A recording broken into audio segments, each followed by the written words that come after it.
Hello everyone. तो आप लोगों को पता ही है कि मतलब जो नीट का रिज़ल्ट आया है इस बार 2024 का, पूरे यूट्यूब वाले यही कह रहे हैं कि ये एक बहुत बड़ा स्कैम है। तो उसमें एक बहुत बड़ी सरप्राइज़ वाली बात है जो मैं बता रहा हूँ, और भी किसी यूट्यूब चैनल में आपको मिल सकती है। जो आकाश के, है ना, ऐसा होता है कि कोचिंग इंस्टीट्यूट में एलन हो, आकाश हो, उसमें बच्चों को पता या टीचर्स को पता चल जाता है कि हमारे कौन कौन से बच्चे अच्छा स्कोर ला रहे हैं। ठीक है। तो अभी देखो, आप स्क्रीन पे आएगा कि आकाश ने बोला था हमारे 6+ स्टूडेंट्स ऐसे हैं जिनके 720 आउट ऑफ 720 आ सकते हैं। सिमिलरली एलन ने भी कहा था कि हमारे इतने स्टूडेंट्स 720 आउट ऑफ 720 ला सकते हैं। लेकिन जैसे ही रिज़ल्ट पब्लिश हुआ, उसके बाद आकाश के हो गए 16, एलन के हो गए 26। तो ये जो डिस्पैरिटी आई है, मतलब अगर आप गारंटी कर रहे थे हमारे 4 से 6 बच्चे आ सकते हैं, वो एकदम से 26 कैसे हो गए? तो इसके ऊपर जो है ना, ये डाउट है कि एकदम से 20 बच्चे कैसे बढ़ गए। तो जो 20 बच्चे बढ़ गए हैं, उनका इनको पता क्यों नहीं लगा? और अगर इनको पता नहीं लगा तो इनसे आपको पूछना चाहिए, है ना, कि आपने तो बोला था कि 6 आएंगे, अब ये 16 और 26 कैसे हो गए? ठीक है, इन बच्चों के इंटरव्यू होने चाहिए, हर बच्चे के।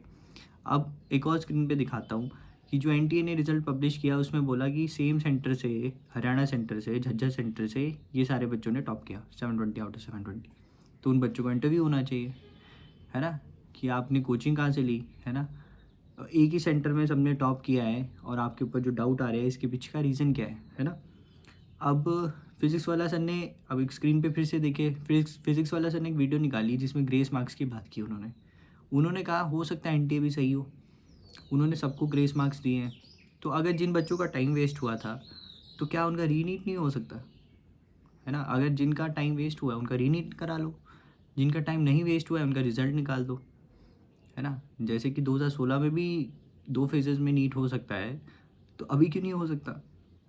तो कुछ तो गड़बड़ है, या गड़बड़ है या कोई फार्मूला चला है रिज़ल्ट निकालने के लिए, ये आंसर देना पड़ेगा। और चाहे 2G स्कैम हो, जो भी स्कैम सुने हो, ये सबसे बड़ा स्कैम हो सकता है अगर स्कैम है।